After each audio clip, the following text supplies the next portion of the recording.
psicológicos, ¿ya? Por lo tanto, lo que uno conoce como este componente biopsicosocial del paciente, ¿ya? Pero en este caso, ¿cierto? Nos vamos a centrar más que nada en aspectos anatómicos y fisiopatológicos que ocurren durante el desdentamiento, ¿ya? Y acá podemos ver a la señora Rosa, ¿cierto? Una paciente desdentada total bimaxilar de muchos años, ya portadora de prótesis, ¿ya? Que consultó por la renovación de su juego de prótesis. Y aquí podemos ver elementos característicos de las fascias de una paciente desdentada total, ¿cierto? Son aspectos que ustedes van a notar, van a explorar si les toca la oportunidad de rehabilitar a un paciente desdentado total. Características extraorales, intraorales y que podemos, ¿cierto?, pesquisar también en nuestros exámenes complementarios como nuestra radiografía panorámica y nuestra tele de perfil, ¿ya? Y aquí básicamente cuando vemos los aspectos intraorales nos vamos a centrar en las estructuras de soporte, es decir, en el continente, ¿cierto?, sobre el cual van a convivir nuestros aparatos protésicos. Y básicamente nuestras estructuras de soporte son los huesos maxilares y la mucosa. Por lo tanto, debemos entender cómo estas estructuras se van a comportar en el tiempo, ¿ya? Y dentro de estas estructuras anatómicas, ¿qué es lo que vamos a evaluar? Los huesos maxilares, las apófisis alveolares y la mucosa oral, ya sea la masticatoria y la de revestimiento. Aquí tenemos, ¿cierto?, una reconstrucción tridimensional de los huesos maxilares, en este caso de un paciente dentado, lo cual es muy distinto cuando lo comparamos con los huesos maxilares de un paciente desdentado total, ¿ya? Estas son reconstrucciones tridimensionales de escáner, ya de escáner odontológico, de un combin, en el cual podemos ver ciertas diferencias significativas, ¿ya? Fíjense, por ejemplo, en la imagen del lado izquierdo, en la parte superior, el paciente dentado, cómo se relaciona, ¿cierto?, el nervio dentario con la superficie o la cercanía a las raíces. ¿Qué es lo que pasa en un paciente desdentado total donde se ha producido un proceso importante de reabsorción? La relación del nervio dentario con el reborde cambia. Si bien es cierto, siguen siendo las mismas estructuras, pero ya su relación con los distintos componentes anatómicos va a ir variando, ¿ya? Prácticamente en este caso del paciente desdentado total que está en la zona inferior, representada por esta reconstrucción tridimensionales, lo único que tenemos es hueso basal. Los procesos alveolares, las apófisis alveolares al momento de las exodoncias, como ha cursado un tiempo considerable, prácticamente han desaparecido, ¿ya? Han desaparecido, por lo tanto, la imagen que tenemos arriba con respecto a la de abajo es totalmente distinta en un paciente dentado como en un paciente desdentado, ¿ya? ¿Todo claro hasta el momento, chicos? ¿Chicas? ¿Alguna duda? ¿Alguna consulta? Doctor, todo bien, todo claro. Muchas gracias, Mauricio, por responder, ¿ya? En este sentido, nosotros, ¿cierto? Tenemos que saber muy bien qué son las apófisis alveolares. Dentro del hueso alveolar encontramos la apófisis alveolar o también conocido como proceso alveolar. Y es básicamente aquella estructura, ¿cierto? Anatómica que contiene nuestros dientes. Eso es básicamente la apófisis alveolar, es decir, aquella estructura en la cual van a estar contenidas las raíces de nuestros dientes, ¿ya? Y acá, como pueden ver en la imagen a la derecha del computador, ¿cierto? Se hace la división entre la apófisis alveolar y el hueso alveolar, ¿ya? Donde, perdón, apófisis o proceso alveolar con respecto al hueso basal.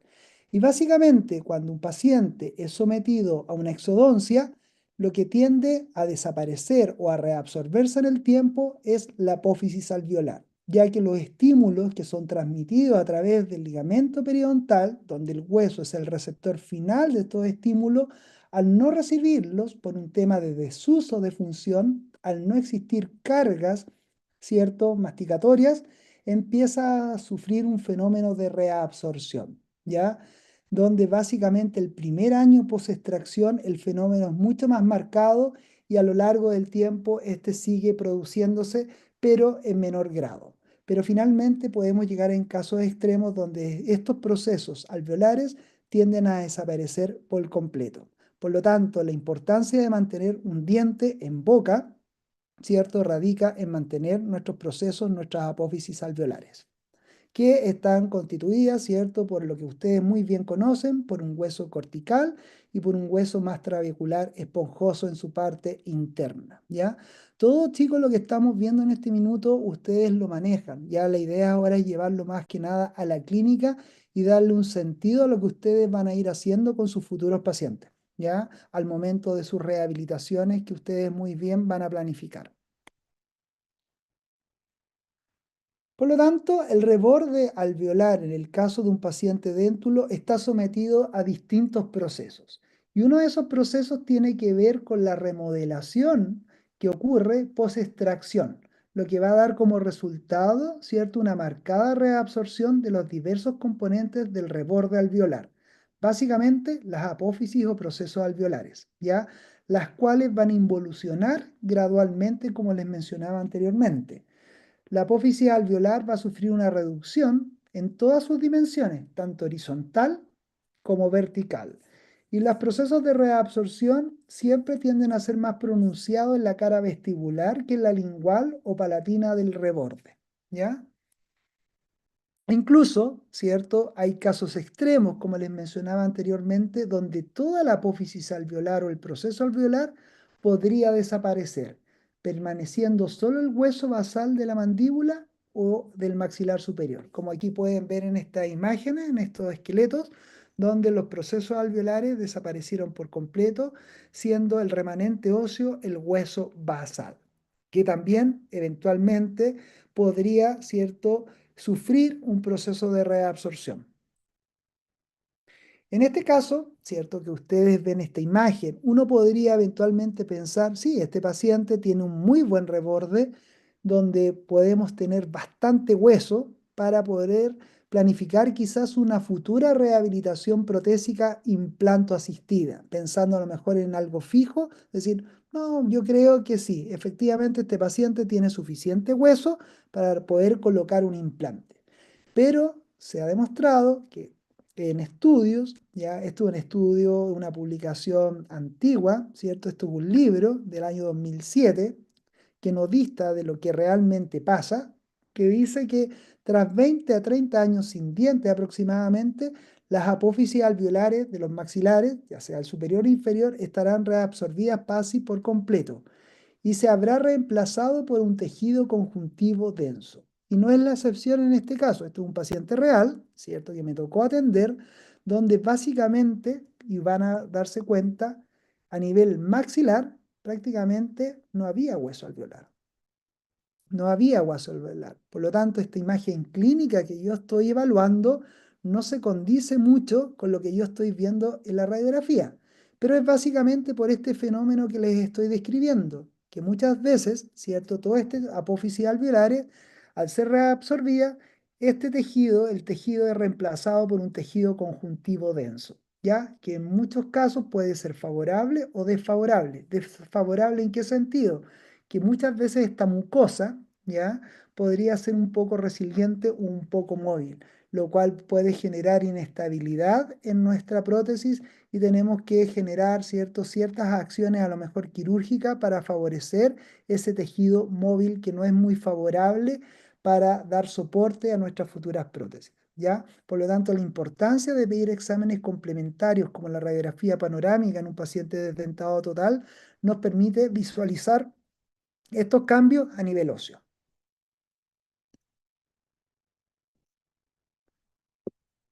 Otro extracto de este libro de Coeck del 2007, ¿cierto? Donde se explica la reabsorción de las apófisis alveolares, cómo va ocurriendo en el tiempo. Y que nos dice que este proceso de reabsorción es de máxima impacto durante el primer año frente a cualquier post-extracción.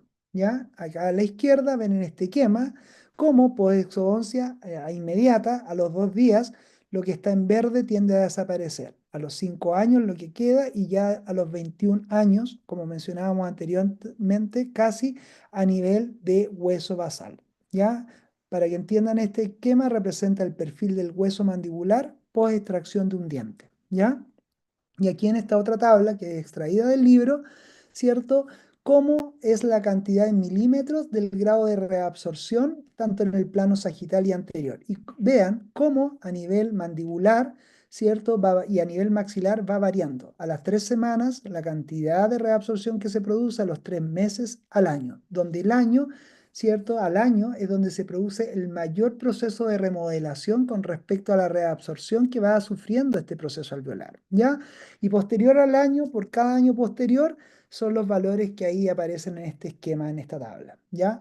Por lo tanto, cabe de hacer la pregunta, ¿por qué nosotros cuando hacemos, cierto, exodoncias múltiples, ya sea a nivel maxilar o a nivel mandibular, no podríamos, cierto, en el fondo realizar una prótesis, cierto, con un carácter definitivo en ese paciente en menos de 6 meses? ¿Por qué, chicos? ¿Quién responde? Ustedes saben cuánto tiempo se demora, ¿cierto?, en reparar los tejidos blandos y cuánto tiempo aproximadamente en reparar los tejidos duros. ¿Se acuerdan de esa información?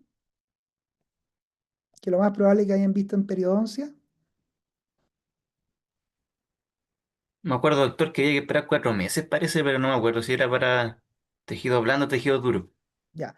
Generalmente los tejidos blandos tienden a reparar dentro de 3 meses, los tejidos blandos. Pero los tejidos duros, ¿cierto?, tienden a estabilizarse ya posterior, aproximadamente como mínimo a los 6 meses, ¿ya? Por lo tanto, ahí sí, Kevin puso 6 meses de remodelación del hueso. Perfecto.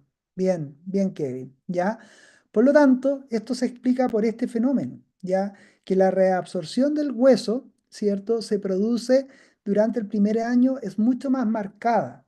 Por lo tanto, si yo construyo mi prótesis, ¿cierto? 3 meses post extracciones múltiples, ¿ya? ¿Qué pasa? Lo más probable que el soporte se va a modificar. Por lo tanto, mi prótesis, que en un comienzo me quedaba totalmente adaptada a las estructuras de soporte, si yo la confeccioné muy sin esperar estos tiempos biológicos de reparación, lo más probable es que posterior a los 6 meses o al año, esta prótesis ya no tenga el mismo grado de adaptación a las estructuras de soporte y el paciente de repente nos diga, doctor, es que ahora se me suelta la prótesis. Antes me quedaba apretadita y ahora ya no. Y eso tiene una explicación. Es porque definitivamente durante este primer año se generaron ciertos importantes cambios de remodelación a nivel de hueso. Por lo tanto, la estructura de soporte se modificó y eso va a repercutir en el grado de adaptación de nuestra prótesis a las estructuras de soporte, ¿ya? Por lo tanto, aquellos alumnos que tengan que realizar exodoncias múltiples en sus pacientes, que son candidatos a desdentados totales, es necesario que, ¿cierto?, se apuren en realizar estos procedimientos justamente para poder dar los tiempos biológicos necesarios para poder construir la prótesis definitiva, ¿ya? Es muy distinto cuando tenemos que realizar la extracción de un diente aislado, eso es distinto. Ahí uno, ¿cierto?, puede esperar que los tejidos, a lo mejor que el tejido blando repare, pero no necesariamente esperar 6 meses para tomar, por ejemplo, la impresión definitiva o funcional, ¿ya? ¿Se entendió esto, chiquillos, la importancia de? ¿Sí? Sí, doctor. Ya, perfecto. Y acá les quiero mostrar esta imagen, si bien es cierto, todos estos dientes, restos radiculares básicamente con lesión de caries que están a nivel del grupo 5, ¿cierto? Voy a mostrarles cómo, ¿cierto? Aunque estén en ese estado radicular, van a mantener un cierto nivel óseo, a diferencia de los extremos bilaterales donde ya no hay dientes, ya, donde prácticamente el reborde alveolar, el proceso alveolar desapareció por completo, ¿ya? Por lo tanto, de ahí la importancia de mantener el mayor tiempo posible los dientes en boca. Bueno, en este caso, lamentablemente, el pronóstico de esos raíces o restos radiculares finalmente también iban a terminar en extracción, ¿ya? Pero ahí para mostrar cómo los dientes, aún estando en esas condiciones, ¿cierto?, pueden mantener un cierto nivel óseo, que obviamente por extracción va a ser modificado. La reabsorción del reborde residual, como ya les mencionábamos, la pérdida de dientes puede determinar una atrofia fisiológica por desuso, ya, de los procesos alveolares. O sea, por el solo hecho ya de sacar un diente, por lo tanto ya no se van a transmitir estímulos al hueso como receptor final, ya esa se va a generar una atrofia, en este caso por desuso, por no cierto captación de estímulos. En el maxilar superior se tiende a hablar de que se produce una reabsorción centrípeta, ¿ya? Es decir, de afuera hacia adentro, a diferencia del maxilar inferior, donde este tipo de reabsorción tiende a ser centrífuga, es decir, de adentro hacia afuera. Por eso no es raro observar en pacientes desdentados totales que llevan años de dentamiento estas falsas progenies, como que si nuestra mandíbula fuese mucho más grande que nuestro maxilar superior. Es producto de este patrón de reabsorción que se produce a nivel maxilar y a nivel mandibular. Y hay una teoría que básicamente explica, ¿cierto?, los niveles de adaptación del hueso frente a las cargas. Y es la teoría mecanoestática de Frost, ¿ya? ¿Y qué dice esta teoría? Tiene que ver con los rangos de carga o de deformación o de estímulos, ¿cierto?, mecánicos que va a sufrir el hueso y cómo va a responder este frente a cada estímulo. Cuando disminuye la carga, es decir, desuso, no hay dientes, por ejemplo, la respuesta ósea va a ser una reabsorción ósea y como resultado clínico, una pérdida de reborde alveolar. Si existe, cierto, un equilibrio fisiológico, es decir, donde existen cargas fisiológicas normales, cierto, sobre nuestro hueso, la respuesta ósea va a ser una remodelación balanceada, es decir, reabsorción y aposición ósea, por lo tanto el resultado clínico va a ser un hueso estable. Cuando existe una sobrecarga que es moderada, la respuesta también ósea puede traducirse en formación ósea, lo cual tiene como resultado una adaptación positiva. Y aquí nosotros, en el último nivel, cuando existe una sobrecarga excesiva, que perfectamente nosotros mismos como dentista a través de nuestra rehabilitación podríamos generar, al generar una sobrecarga excesiva, podemos generar una respuesta dañina a nivel óseo, es decir, ir generando quizás microfracturas a nivel óseo que se van a traducir como resultado clínico en una reabsorción mucho más marcada. Por lo tanto, cierto, ojo cuando, cierto, definamos cuáles van a ser los límites de nuestros elementos protésicos y de qué manera vamos a organizar la oclusión o la base protésica en relación a nuestro continente, ¿ya? Porque podemos, ¿cierto?, de una u otra manera generar un daño en nuestro receptor final, que es el hueso, a través de la transmisión de cargas debido, ¿cierto?, a la carga que estamos aplicando sobre estas estructuras. Y es así como existen distintas clasificaciones para, cierto, mencionar o encasillar nuestros rebordes de edéntulo. Y esto es una clasificación que yo creo que ustedes ya conocen, que se las pasaron en prótesis, que tiene que ver con el segundo grado de atrofia del proceso alveolar, que es la más conocida dentro de las clasificaciones, la de Atwood, ¿ya? Donde el hueso, el reborde tipo 1 es aquel reborde dentado, ¿ya? El tipo 2 es post-extracción, el tipo 3, el ideal, que es una cresta alveolar, ¿cierto? Residual bien redondeada, adecuada tanto en altura como en ancho. La tipo 4, que es en filo de cuchillo, adecuada en altura e inadecuada en ancho.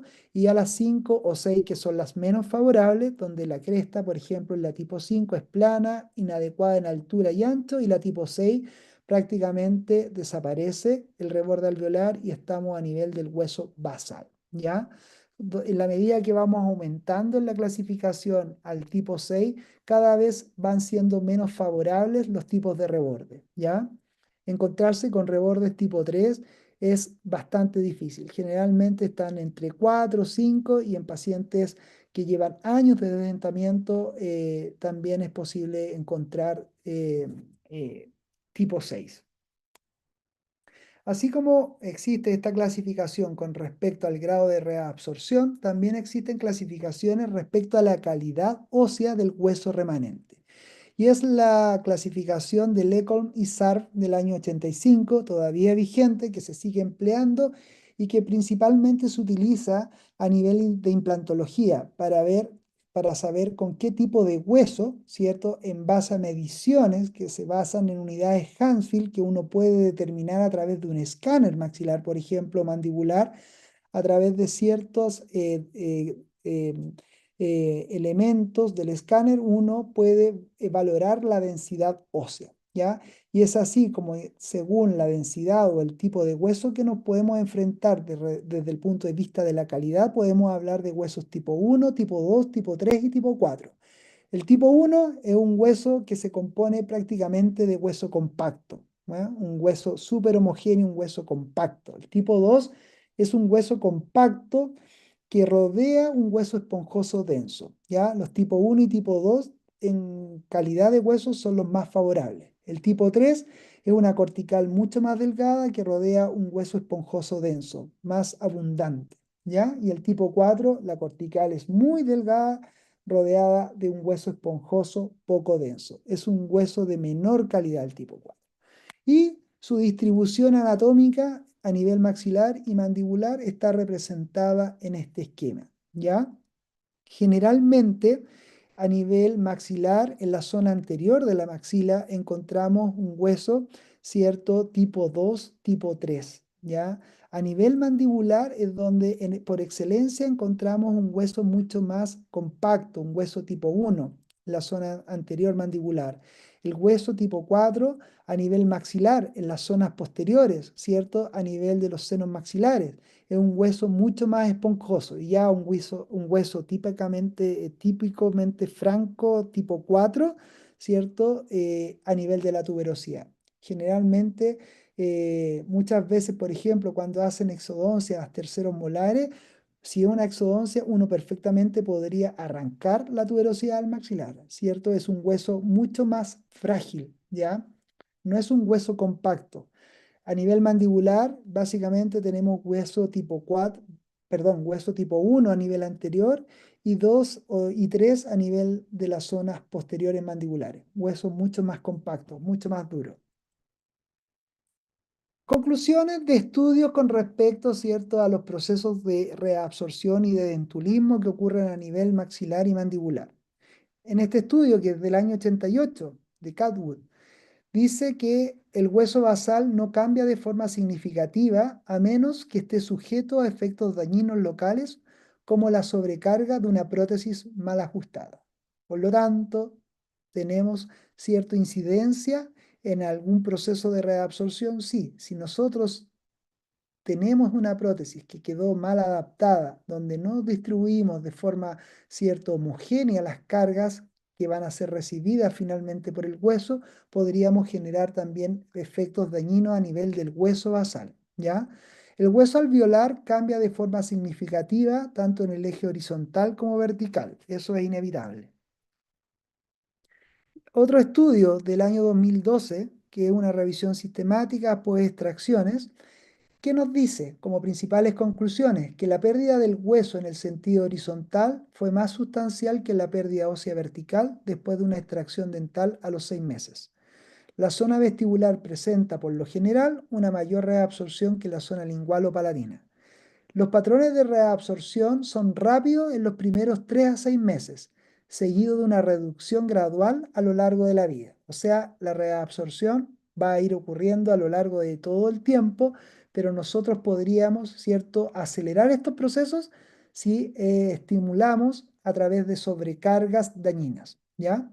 El tejido blando que se desarrolla después de una extracción puede enmascarar la extensión real de la reabsorción del tejido duro, como yo les mostraba en una imagen anterior clínica, ¿ya? Donde comparábamos lo clínico con su imagen a través de este examen complementario como es la radiografía panorámica. Y las alteraciones dimensionales de los tejidos duros y blandos alveolares pueden ser bastante extensos, ¿ya? No necesariamente en una zona específica del maxilar o de la mandíbula. ¿Todo claro con respecto a los procesos alveolares y los fenómenos que ocurren post-extracción? Doctor, Dígame, Mauricio. ¿sería algo de horizontal? ¿Era mayor que lo vertical? ¿Horizontal se refiere como a ancho? Exacto, sí, Ya, sí, ya. sí. Todo, tiene que ver con lo que les explicaba anteriormente, con el esquema del tipo de reabsorción, si era centrípeta o centrífuga, ¿ya? Y eso en el sentido horizontal, ¿ya? Obviamente siempre la reabsorción es a nivel vertical y horizontal, ¿ya? Pero se describe que en mayor medida en el sentido horizontal, ¿ya? Gracias. Ahora, respecto a la mucosa oral, que también es una estructura de soporte. Como ustedes bien recordarán, tenemos tres tipos de mucosa. La de revestimiento, que es el 50 al 60% de la mucosa oral, que tiene que ver con la cara interna de la mejilla, piso de boca, cara interna del labio, paladar blando. Esa es la mucosa de revestimiento. Y la mucosa masticatoria, que se distribuye entre un 20 a un 30%, que está en la zona de los rebordes alveolares y en la zona del paladar. ¿Ya? Básicamente. Y la mucosa especializada, que es la mucosa que está a nivel del dorso de la lengua, que tiene que ver con las papilas gustativas, ¿ya? La mucosa masticatoria tiene una ventaja y tiene una gracia, que es capaz de tolerar fuerzas, y eso va a depender de la calidad y del espesor del tejido mucoso. Aquellas mucosas delgadas y atróficas tienen menor resistencia mecánica que aquellas gruesas y ricamente vascularizadas, ¿ya? Aquí vemos cómo la mucosa masticatoria está representada a nivel del reborde alveolar del maxilar superior y a nivel del paladar y a nivel mandibular, básicamente, ¿cierto? A nivel del reborde. El resto es mucosa, ¿cierto? De revestimiento, que no es capaz de tolerar estas fuerzas, ya que desde el punto de vista histológico, la mucosa masticatoria, si bien es cierto, al igual que la de revestimiento, es un epitelio plano, estratificado, pero en la mucosa masticatorio queratinizado, a diferencia de la de revestimiento que no es queratinizado o paraqueratinizado. ¿Cómo se distribuye la mucosa masticatoria? Aquí también hay esquemas, son de libros, ¿cierto? Donde el espesor de la mucosa se tiende a reducir al prolongarse la duración del uso de prótesis, producto de los cambios, ya que la mucosa va acompañando estos cambios que se pueden ir produciendo a nivel óseo. ¿Ya? Ahí están los distintos, a la izquierda es un esquema donde se ven los distintos espesores o grosores de la mucosa masticatoria. ¿Ya? Y esta cómo se distribuye a nivel del reborde, en el caso del maxilar superior y del paladar, y a nivel mandibular, ¿cierto? A nivel del reborde, ¿cierto? Y aquí pueden ver cómo a nivel de las tuberosidades de las papilas tiende a ser mayor el grosor, ¿ya? Y a la derecha tenemos otro esquema que explica cómo la presión sobre la mucosa genera una disminución de la oxigenación proveniente de la hemoglobina, lo que va a finalmente impactar a nivel óseo generando una reabsorción. De ahí también radica la importancia y el motivo del por qué se les explica a los pacientes que no debiesen dormir con sus prótesis, porque finalmente inconscientemente el paciente durante la noche pudiese estar apretando sus prótesis, pudiese estar generando una presión sobre la mucosa que obviamente va a disminuir esta oxigenación proveniente de la hemoglobina, finalmente obteniendo como resultado, ¿cierto?, reabsorción ósea. Consecuencias, ¿cuáles son las consecuencias del edentulismo finalmente?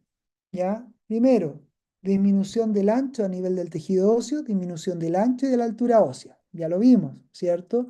Por ejemplo, la cresta miloioidea, donde se inserta el músculo miloioideo y la línea obliqua externa, tienden a ser más prominentes, pero no porque se desarrollen, sino que porque efectivamente, ¿cierto? Al producirse una reabsorción de los procesos alveolares, estas empiezan a ser mucho más evidentes. Las apófisis génesis superiores también se tornan más prominentes, las inserciones musculares cada vez se hacen más cercanas a la cresta ósea, ¿ya? Y se produce también un aumento del riesgo de fractura a nivel del cuerpo mandibular. Y esto lo podemos ver en estas imágenes. Miren acá el grado de reabsorción que presentan los maxilares, ¿ya?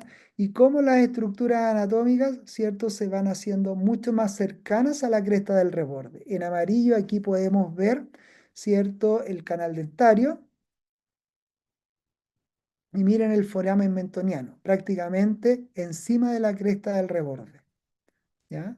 Pero no porque migren, sino porque al producirse este grado de reabsorción, ¿cierto? Nos vamos acercando más a la cresta del reborde, por lo cual podría tener una implicancia en nuestras prótesis, Sí, podríamos incluso el paciente sentir dolor en esa zona justamente porque vamos a estar más cerca de alguna terminación nerviosa, como en este caso el penacho mentoniano. Aquí imagen clínica. Arriba, miren esa imagen del esqueleto, ¿cierto? Como con dientes, al lado izquierdo con dientes y al lado derecho sin dientes. ¿Ya? La misma estructura. En azul aquí podemos ver la cresta miloioidea, donde se inserta el músculo miloioideo. Miren en el desdentado cómo está mucho más prominente y cercano al reborde. Con respecto al foramen mentoniano, a la derecha, prácticamente sobre la cresta del reborde, y aquí en esta imagen clínica, miren la apófisis genis superiores que sobrepasan el reborde. ¿Qué se inserta en la apófisis genis superior? ¿Alguien se acuerda? ¿Qué músculo? El genio. Bien, Javier. Bien, perfecto. ¿No? Se van acordando ahí de las estructuras. Por lo tanto, obviamente, a nivel anterior de esa mandíbula, al estar las inserciones musculares más cercanas al reborde, la posibilidad de que se desestabilice esa prótesis, o si es que nosotros nos extendemos o nos sobreextendemos con nuestras bases protésicas, la estabilidad claramente va a ser bastante deficiente de esa prótesis. A nivel del tejido óseo, ¿cierto? El uso de prótesis a largo plazo, sin una adecuada adaptación o rebasado, por ejemplo, y de ahí la importancia de en el tiempo de ir, ¿cierto? Cambiando nuestros aparatos protésicos, podría provocar ciertas consecuencias. ¿Como cuáles? Disminución de la relación intermaxilar. Claro, porque los dientes protésicos se desgastan igualmente.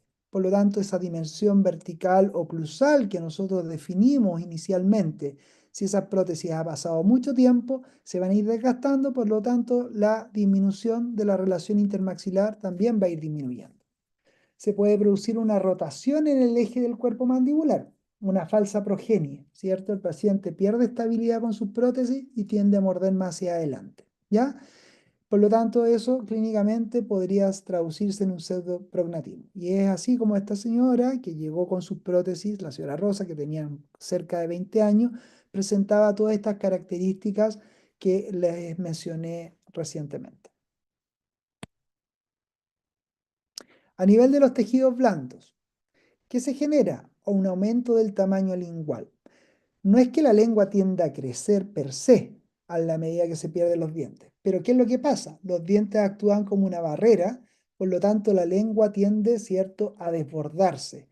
Y básicamente también a nivel de la zona de las glándulas sublinguales. Entonces, muchas veces se van a dar cuenta que el piso de boca, cuando el grado de reabsorción es muy marcado, existe mucha atrofia de los rebordes, prácticamente tienden a montarse el piso de boca sobre el reborde y tomar impresiones primarias en este tipo de condición anatómica cuesta bastante. Por lo tanto, ahí les sugiero pedirle ayuda a sus docentes si es que llegaran a tener rebordes mandibulares muy reabsorbidos. No sé si a alguien ya le ha pasado, le ha tocado tomar algún tipo de impresión con un reborde muy marcado en el grado de reabsorción. ¿Les ha pasado? De ¿No? momento no, Doc. Ya.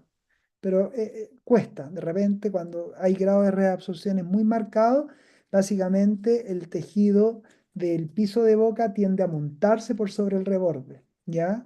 Y ahí uno tiene que, con ciertas técnicas, desplazar los tejidos para poder reproducir lo más fielmente la estructura de soporte, que en este caso vendría siendo el reborde y no este tejido blando, ¿ya? Doctor, También, dígame. ¿ahí con qué material se impresiona con alginato? O sea, como impresión primaria, sí, sí, pero ahí uno tiene ciertas técnicas, incluso podríamos individualizar la cubeta, Mauricio, como le expliqué hoy día, para poder, cierto, desplazar ese tejido, ¿ya? Son distintas técnicas de impresión, que obviamente estos casos ustedes los pueden ir aprendiendo en la medida que se les vaya presentando en la clínica también, ¿ya?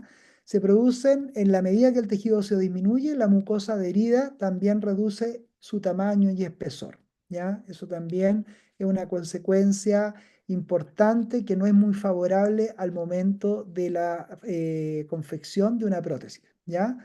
porque es la mucosa masticatoria finalmente la que está apta o preparada, ¿cierto?, para recibir cargas a diferencia de lo que es la mucosa de revestimiento. Y se van produciendo también cambios en la integridad y estructura de las barreras anatómicas como la piel y las mucosas. ¿Ya? Chicos, esta es como la primera parte ya de recordarles ya de aquellos conceptos y aquellos procesos que suceden eh, a causa del edentulismo. Y ahora vamos a entrar de lleno lo que tiene o hace relación a la topografía de los maxilares, pero aplicada ya francamente a la rehabilitación protésica. ¿Ya? ¿Todo claro con respecto a la anterior? ¿Alguna duda? Doctor, Sí. por ejemplo, esos casos que usted mostró, o sea, de superreabsorción, ¿cuánto tiempo más o menos tendría que estar un paciente con un estado, una prótesis adaptada para llegar a ese estado?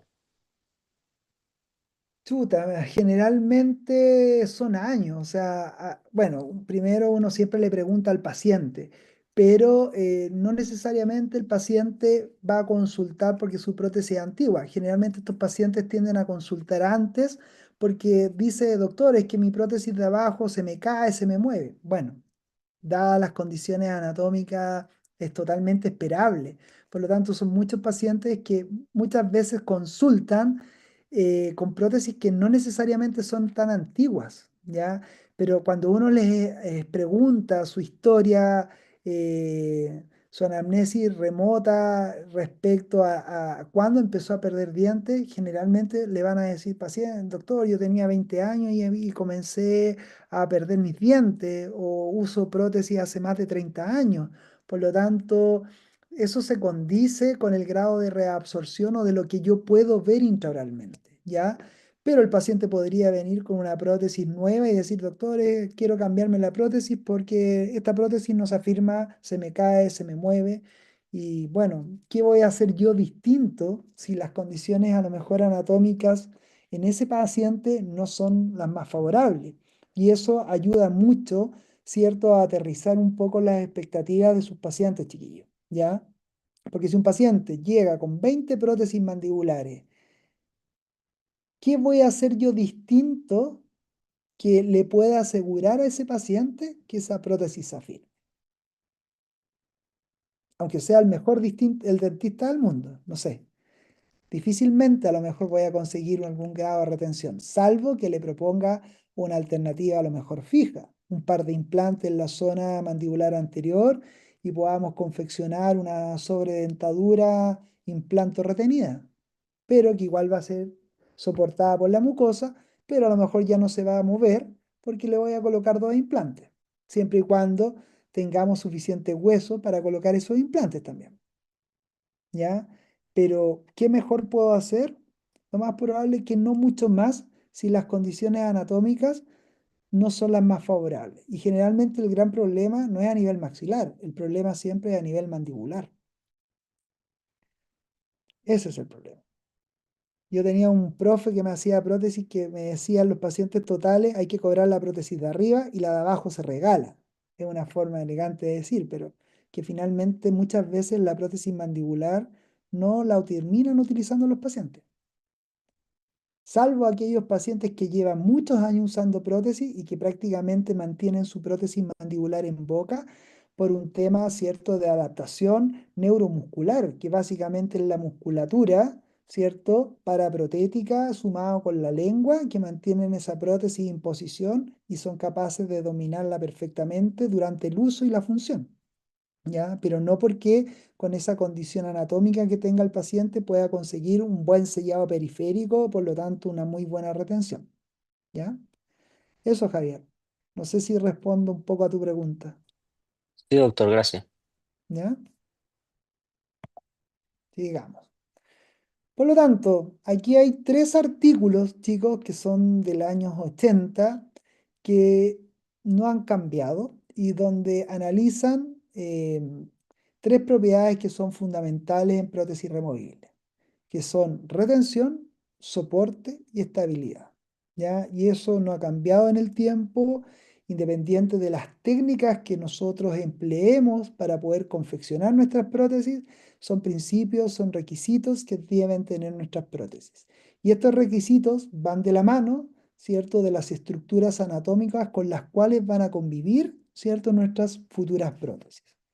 Por lo tanto, bajo este mismo contexto, el éxito protésico va a estar determinado por una serie de factores, por factores biológicos, que tiene que ver, ¿cierto?, con las características de las estructuras anatómicas que nosotros poseemos en nuestros pacientes, factores psicológicos y factores mecánicos, ¿ya? Y todo esto, ¿cierto?, si nosotros lo conjugamos, más los principios de retención, soporte y estabilidad, podemos conseguir en nuestro paciente un éxito protésico. Pero en la medida que seamos capaces, ¿cierto?, de mezclar todos estos factores, ¿cierto?, en relación a nuestros futuros aparatos protésicos. ¿Ya? Por lo tanto, la importancia de conocer la anatomía protésica de nuestros huesos maxilares es muy importante. Y dentro de la anatomía protésica de los maxilares vamos a hablar sobre zonas de soporte, zonas de sellado periférico que básicamente van a darle la retención a nuestros aparatos protésicos y aquellas zonas que nosotros debemos aliviar para no generar dolor o molestias o incluso el desalojo de nuestras prótesis. Por lo tanto, vamos a comenzar por las zonas de soporte. Primero en el maxilar superior y después a nivel mandibular. Básicamente, nuestra zona de soporte primario a nivel del maxilar superior es el paladar duro, por un lado, ¿ya? Y posteriormente, ¿cierto?, sobre este la mucosa que reviste el paladar duro. Y hay que recordar que el paladar duro está formado, ¿cierto?, por las apófisis palatinas del maxilar, los huesos maxilares, y la lámina horizontal del hueso palatino. Es lo que nosotros entonces básicamente constituyen nuestro paladar duro, las apófisis palatinas del maxilar y la lámina horizontal del hueso palatino. Sobre esto, ¿cierto?, vamos a encontrar la mucosa masticatoria del paladar duro, la cual también se va a dividir regionalmente, donde tenemos una región anterolateral, ¿ya?, que es básicamente tejido adiposo, que es resiliente, una zona posterolateral, que es tejido glandular resiliente, ¿cierto? Y a nivel de la zona media, que es coincidente con el rafe medio palatino, donde hay una mucosa que es delgada, no resiliente, prácticamente en contacto directo con el tejido óseo. A diferencia de las regiones antero y posterolaterales, que bajo esta mucosa hay tejido conectivo del tipo adiposo y de tipo glandular, que lo hace mucho más resiliente, como un colchón, como una esponja, ¿ya? No así en la zona media. En la mucosa masticatoria del paladar duro, como mencionaba, en la zona palatina anterior están las rugosidades palatinas y la papila incisiva, que son zonas que no debiésemos comprimir, ¿ya? Y en la zona del palatina posterior hay presencia de glándulas salivales accesorias y tejido adiposo, que a diferencia de lo que encontramos en esta zona palatina anterior, sí podemos comprimirlas para producir el sellado posterior, porque son estructuras depresibles. Por lo tanto, ahí puedo generar una cierta presión, ¿cierto?, que va a permitir este sellado y generar este vacío que va a permitir mantener la prótesis, ¿cierto?, retenida, sellada. Por lo tanto, a nivel del maxilar superior, el soporte primario, paladar duro. Eso no se les puede olvidar. ¿Ya? Esto es pregunta de prueba. ¿Cuál es la área de soporte primario a nivel del maxilar superior? El paladar duro, obviamente con su mucosa, como sale ahí en el esquema. Por lo tanto, si hay un soporte primario, tendrá que haber un soporte secundario. ¿Y cuál es el soporte secundario a nivel del maxilar superior? El reborde alveolar residual, el cual se extiende de tuberosidad a tuberosidad y está limitado en su parte posterior por el surco amular o surco térico-maxilar. ¿Y qué es el surco y qué encontramos en esa zona posterior? La tuberosidad del maxilar, que es esta prominencia ósea que les comentaba anteriormente, de tamaño variable, que está ubicada en la parte posterior del reborde, que está constituida por un tejido óseo esponjoso, como les mencioné, un hueso tipo 4, y está recubierta generalmente por una mucosa de mayor espesor, como salía en el esquema anterior, ¿ya? Y es importante analizar la tuberosidad del maxilar porque muchas veces estas tuberosidades pudiesen ser retentivas. Y aunque ustedes no lo crean, independiente de que el paciente sea desdentado total, siempre tiene que haber un eje de inserción y remoción único. Por lo tanto, si esta tuberosidad es muy prominente, podría eventualmente interferir con el eje de inserción y remoción protésico. Por lo tanto, tenemos dos alternativas: o intervenimos quirúrgicamente en nuestro paciente para hacer esta tuberosidad menos retentiva, o en desmedro del sello periférico vamos a tener que sortear, ¿cierto? Y aliviar esa zona para no generar, ¿cierto? Alguna herida traumática producto del roce que pudiese generar eventualmente el acrílico a ese nivel, si no aliviamos esa zona, ¿ya? Por lo tanto, importante analizar cada tuberosidad a nivel del maxilar. También encontramos, como les decía, este límite posterior, el surco amular o pterigomaxilar, que es esta depresión distal a cada tuberosidad que marca la unión del maxilar superior con las apófisis pterigoides.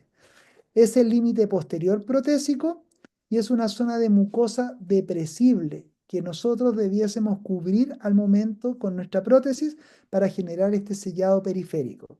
Y de esta zona hay que tener la precaución porque nace el rafe pterigomandibular. Por lo tanto, si nos tendemos a sobreextender, podríamos, ¿cierto?, comprimir este rafe, el cual, ¿cierto?, durante los movimientos podría hacer desalojar nuestra prótesis. ¿Ya? Y aquí ven ustedes dónde se marca el rafe pterigomandibular. Por lo tanto, no debemos proyectarnos sobre este al momento de definir la extensión posterior de nuestra prótesis superior.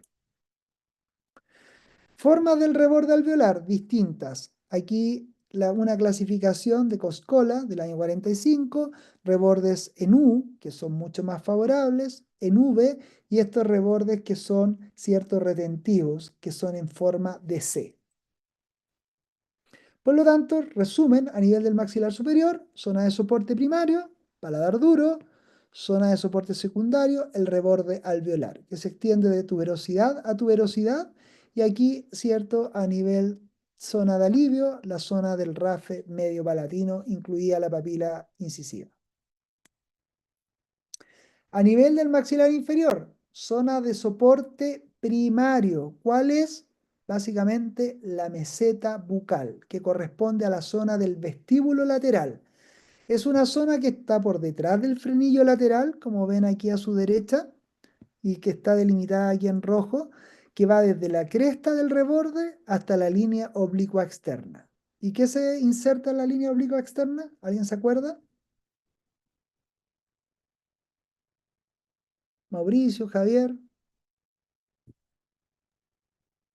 Em, ¿No puede ir el macetero? Ah, ¿El macetero? no es el macetero. Acuérdate que va a nivel del ángulo mandibular el macetero. Está mucho más atrás. Esto está más adelante. Otro Lo, músculo. lo que ¿El sería el buchinador? buccinador. Buccinador. Muy bien, chicos. Algo se acuerdan. Hay que aquí, no, que viene el miloioideo, no. ¿Ya? Ese el dentro de la línea oblicua interna, la cresta miloioidea. Ahí está el miloioideo. Aquí estamos en la línea oblicua externa. ¿Ya? Así que nos equivocamos de cresta y de línea miloioide, ¿ya? Pero es el buccinador, ¿ya? Se extiende a nivel desde la papila piriforme hasta la ubicación del primer molar inferior. Está formada por mucosa de revestimiento, si bien es cierto, es mucosa de revestimiento, pero en el fondo, pero básicamente esta zona está formada por hueso cortical, lo que lo hace un hueso mucho más compacto, mucho más denso, que tiene mayor capacidad de, cierto, soportar carga. Por eso es la zona de soporte primario, ¿ya? Y aquí les decía cómo en el fondo se encuentra el músculo buccinador. Entonces, zona de soporte primario, meseta bucal a nivel mandibular. ¿Hay otra estructura de soporte primario? Sí, la papila piriforme. De ahí la importancia que en nuestras impresiones primarias, ¿cierto?, anatómicas, podamos, ¿cierto?, cubrir esta zona. Porque al momento de confeccionar nuestra cubeta individual debemos, ¿cierto?, reproducir esta estructura anatómica que es la papila, que es el límite posterior del reborde mandibular, Su forma tiende a ser variable, algunas veces más firme, otras menos firme, adherida o incluso móvil. Están adheridas a hueso y otras veces blandas y mucho más móviles. ¿Ya? Posee mucosa masticatoria queratinizada, lo cual es una mucosa que es apta para, cierto, recibir cargas y puede estar constituida o está constituida por tejido glandular, adiposo, fibroso y las inserciones del tendón del temporal, ligamento térico-mandibular, fibras del buccinador y del constrictor superior de la faringe. Todas esas estructuras anatómicas, ¿cierto?, terminan ahí en la zona de la papila piriforme y que eventualmente es considerada una zona dada la composición del tipo de mucosa que contiene de una zona de soporte primario. ¿Ya? Ahí está la papila piriforme a nivel clínico, en la porción anterior adherida y la posterior tiende a ser móvil. ¿Por qué? Porque llega al ligamento térigo-mandibular. ¿Ya? Por lo tanto, también si nos sobreextendemos, podemos llegar a esta zona móvil que tendría como repercusión generar el desalojo de nuestra prótesis mandibular.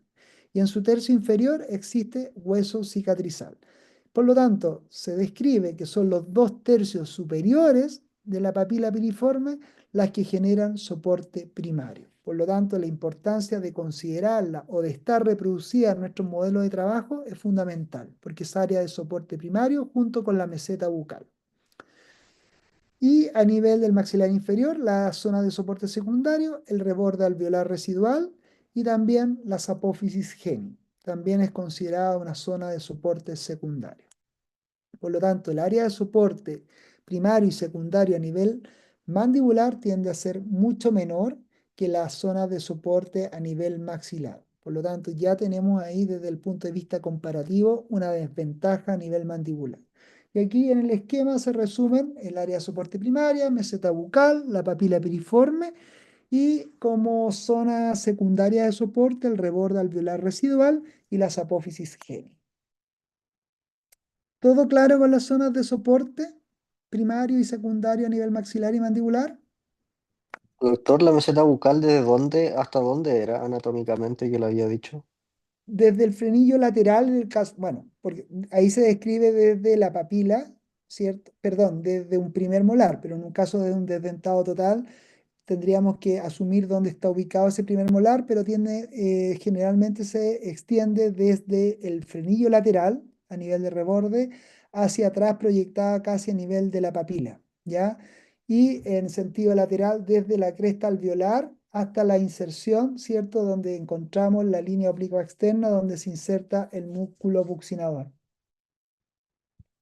¿Sí? Gracias, doc. Sí, Mira, aquí más o menos a nivel del frenillo lateral donde está el cursor, ¿cierto? Sigo la flechita, esa zona posterior, ¿ya? Llegando casi ahí a la zona de la papila. Esa es la meseta bucal, porque tenemos aquí un hueso mucho más, un hueso corticalizado, ¿ya?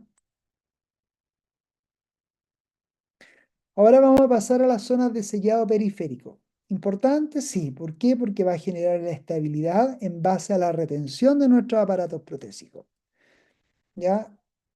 El soporte, ¿se acuerdan? Tuvieron su clase de impresión, lo podemos reproducir mediante una impresión, ¿cierto?, anatómica primaria. Pero la zona del sellado periférico, que es un segundo nivel de funcionalidad, con nuestras impresiones de trabajo o funcionales, ¿ya? ¿Y cuáles son las zonas de sellado periférico? Está básicamente representada por los tejidos móviles que van a quedar en íntimo contacto con los bordes de la prótesis sin que su movilidad afecte la estabilidad de esta. O sea, aquí la comunión y la armonía entre el aparato protésico y los tejidos móviles que van a permitir que estos aparatos se mantengan en su posición y no se desalojen durante la función. ¿Ya? Y a nivel del maxilar superior, ¿cuáles son estas zonas de sellado periférico? Básicamente la zona marginal neutra, definida por la línea del cero anatómico y la línea del cero funcional, como algunos hoy día muy bien les preguntaron en su control y que algunos supieron responder y otros no tanto, y otra zona muy importante que es la zona del post-damming, ¿ya? La zona marginal neutra es un área de inactividad muscular que tiene un ancho entre 2 a 5 milímetros de ancho y se extiende de la zona más distal de una tuberosidad a otra. Y esta zona debe ser cubierta por los bordes protésicos. Es decir, aquí debiesen estar contenidos los bordes de nuestra prótesis. Si sobrepasan ese límite, puede quedar sobreextendido nuestro aparato protésico, por lo tanto el paciente durante un movimiento funcional podría desalojarla o si quedan bajo esta zona marginal neutra los bordes de la prótesis, es decir, bajo en la zona del cero anatómico, podría quedar subextendida nuestra prótesis y podría perfectamente también desalojarse, ¿ya? La línea del cero anatómico o de inserción es la línea más oclusal de la zona marginal neutra y corresponde a la inserción anatómica de la musculatura paraprotética. Y la zona del cero funcional, perdón, la línea del cero funcional es la línea más apical de la zona marginal neutra y es el espacio que puede ocupar las inserciones musculares y tendinosas. Entonces, entre estas líneas, nosotros debiésemos ubicar nuestros bordes protésicos. Perdón. Acá clínicamente, en amarillo, la línea del cero anatómico que marca el límite mucogingival entre la mucosa masticatoria y la de revestimiento, es decir, ¿cierto? La zona de transición entre tejidos móviles y tejidos estacionarios. Y la línea verde, la línea del cero funcional, y esta zona en azul vendría siendo nuestra zona marginal neutra. Por lo tanto, aquí está definida la línea amarilla, la del línea cero anatómico, entre el límite entre mucosa de revestimiento y mucosa masticatoria.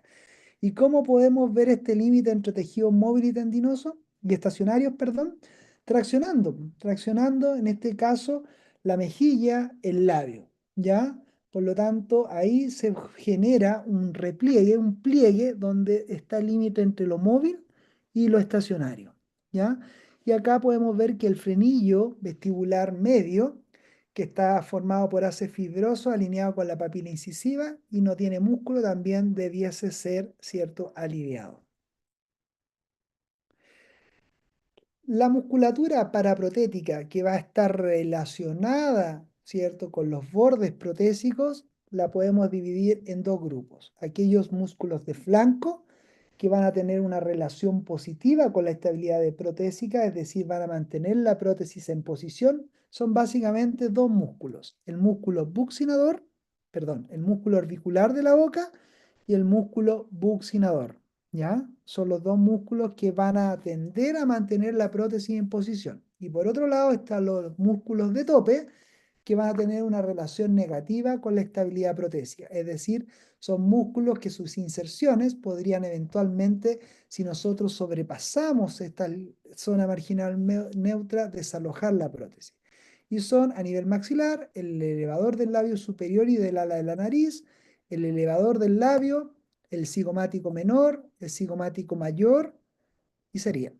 Son esos músculos.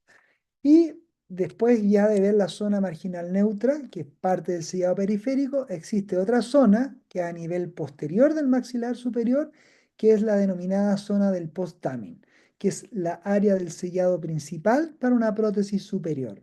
Si nosotros no nos extendemos a esta zona, lo más probable es que nuestra prótesis pudiese desalojarse. Y básicamente esta área, que es la que vamos a definir, está formada por un área glandular depresible, o sea, bajo esta mucosa masticatoria hay tejido glandular, el cual les comentaba anteriormente tiende a ser depresible a nivel del paladar y se extiende desde el extremo distal de una tuberosidad a otra, con límite posterior en la línea de la. Y básicamente si uno es bien imaginativo, esto tendría la forma de una M, ¿ya?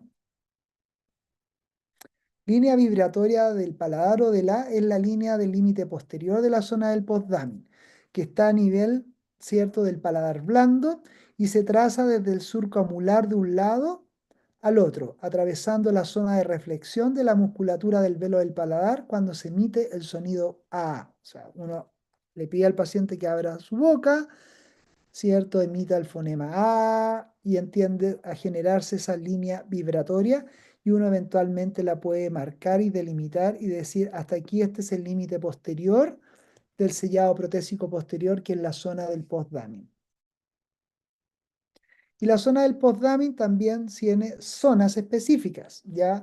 Aquí, por ejemplo, la zona 1 y 5, que está a nivel del surco amular, que es una zona más angosta, de tejido poco depresible, a nivel del surco amular. Las zonas 2 y 4, que son las más anchas, de una mucosa mucho más gruesa y más depresible, que está básicamente formada por tejido adiposo y glandular, donde ahí uno consigue la mayor cantidad de sellado periférico a nivel posterior.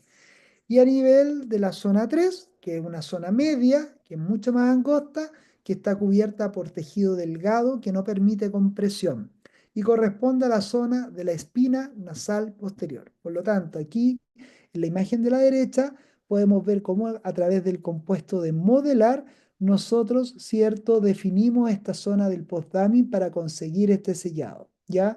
El compuesto de molar, que si bien es cierto, un material de impresión, ¿cierto? Termomodificable, va a generar compresión en esa zona, por lo tanto va a comprimir el tejido y va a generar posteriormente un sellado a ese nivel, ¿ya? Por lo tanto, con nuestra cubeta, ¿cierto? Individual, la cual fue recortada mecánicamente para definir la zona marginal neutra, la zona del postdamin, cuando queramos reproducir este sellado con el compuesto modelar, nosotros clínicamente lo vamos a notar en la medida que queramos retirar nuestra cubeta con el compuesto modelar, esto va a generar cierta retención. También es claro y es importante definir cómo es la relación entre el paladar duro y el paladar blando, ¿ya? Porque esto sí puede tener incidencia en la extensión de la zona posterior de nuestra prótesis. Se habla de una clase 1 donde el paladar blando se continúa en forma horizontal con el paladar duro, lo cual es positivo ya que con el extremo posterior de la prótesis yo podía invadir esta zona aproximadamente unos 5 milímetros, ya porque la relación tiende a ser horizontal. Clase 2 cuando existe una posición más angulada entre el paladar blando y el paladar duro, la cual sigue siendo una condición favorable y se puede invadir entre 1 a 5 milímetros. Y ya una clase 3 cuando el ángulo es muy marcado, ¿ya?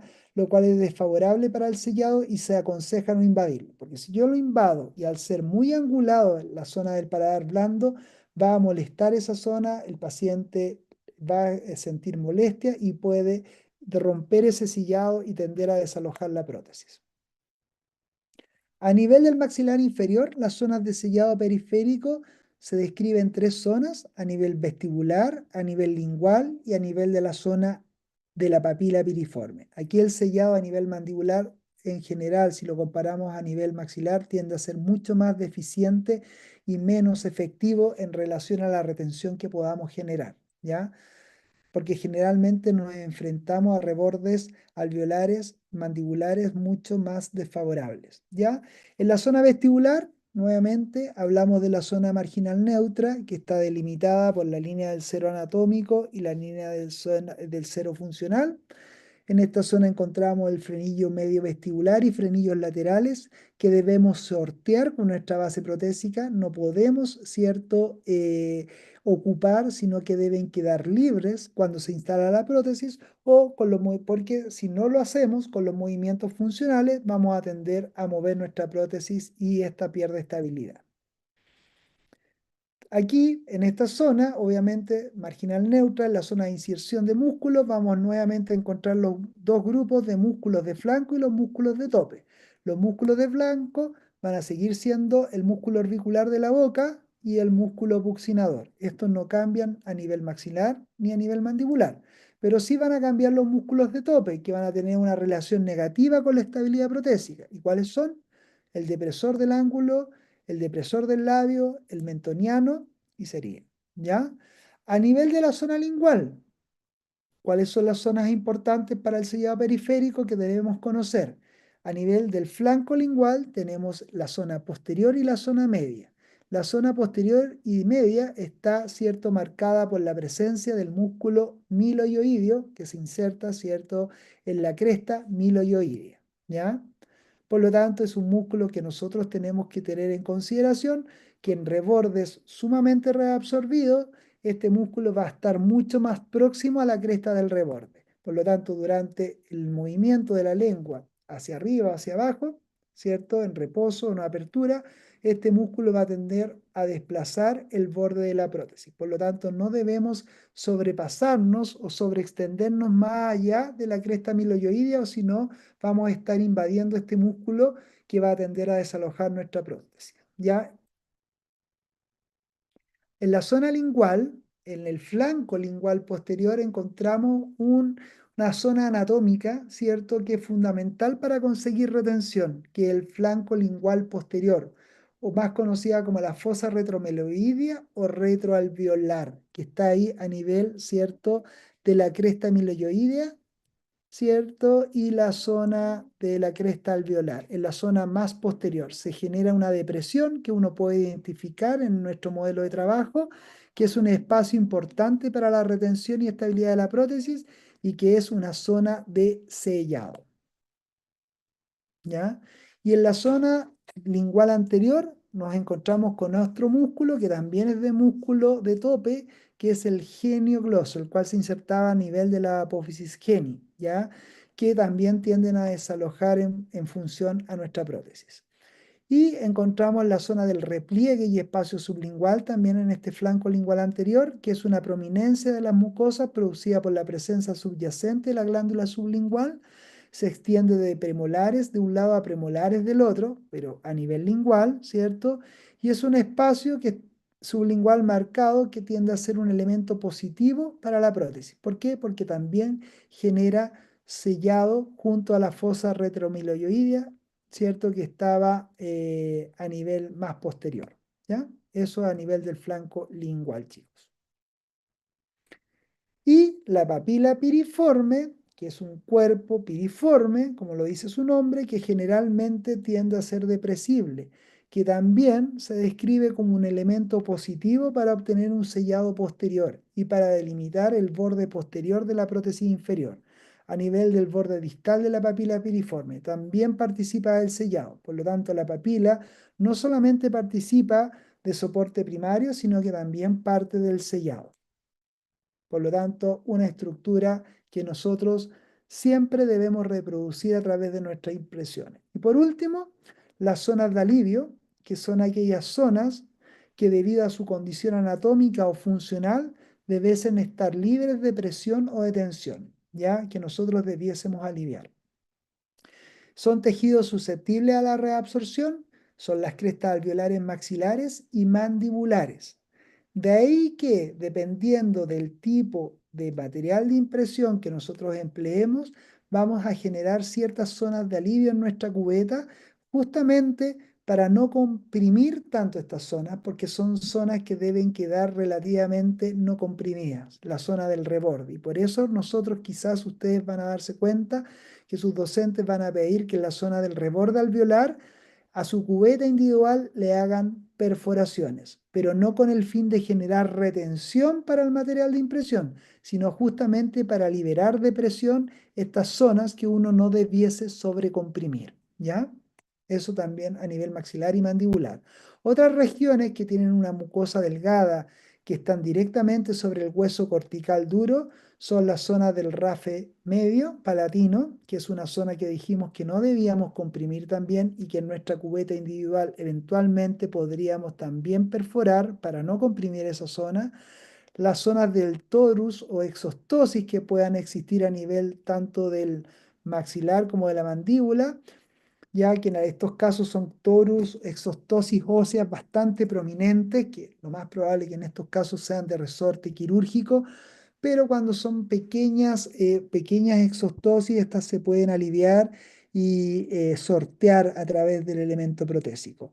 La superficie lingual de la mandíbula, especialmente a nivel de la cresta amiloidoidea, porque si nosotros nos sobreextendemos más allá de la cresta amiloidoidea, la acción del músculo genioideo va a tender, obviamente, ¿cierto?, a desalojar la prótesis y al estar cubierta por una mucosa de revestimiento delgada, también va a generar cierto daño, úlceras traumáticas a nivel de esa zona.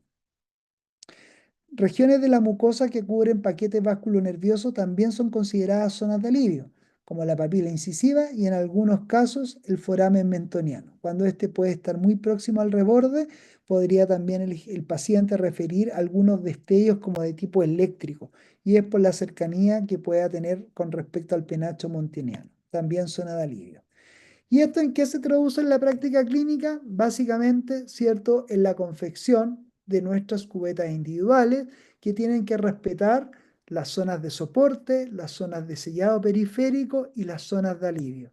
¿Para qué? Para que finalmente ustedes a través de una impresión funcional, en este caso, como ven a la izquierda, una impresión entre compuesto de modelar y pasta sincronólica, puede reproducir todos los bordes periféricos que van a estar en relación con el sellado de la prótesis y todas las estructuras anatómicas en cuestión y que están representadas aquí en el esquema en el lado derecho en el modelo de trabajo. ¿Ya?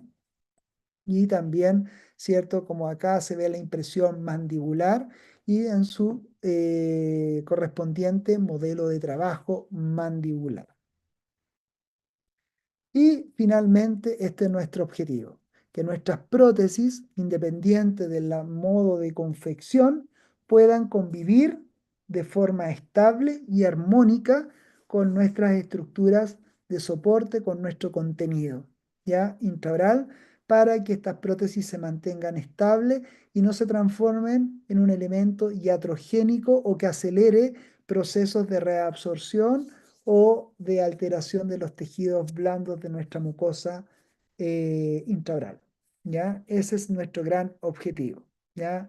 Que el paciente pueda, ¿cierto?, volver a ser habilitado tanto en función y pueda, obviamente, sonreír y poder desarrollarse socialmente de una manera mucho más segura y agradable en todo sentido, independiente de que sean prótesis removibles.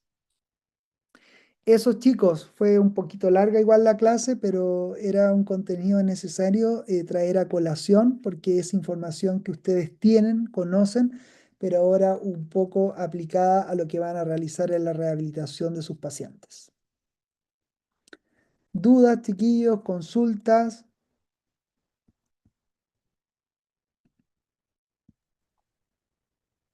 Doctor, entonces, em, en la zona del RAFE, cuando nosotros tengamos la cubeta, también tenemos que hacer una perforación para aliviar también la presión en el RAFE. Sí, exactamente, porque recuerda que ahí la mucosa es una mucosa mucho más delgada, que no hay tejido submucoso y a nivel posterior está también la zona de la espina nasal posterior, que tiene que ver con la zona de ahí del postdamio. Por lo tanto, uno podría eventualmente también generar menor presión a nivel de la zona del rafe medio.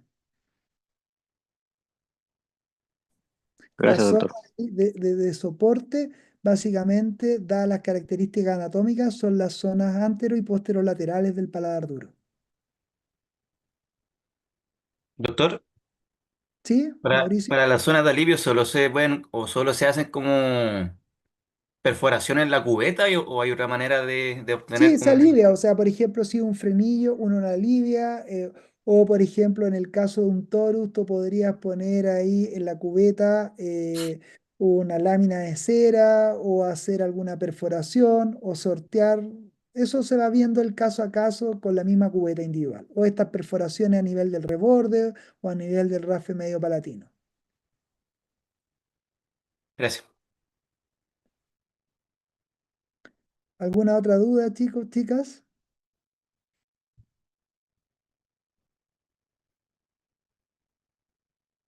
¿No? ¿No? Nada más que agregar. Isidora,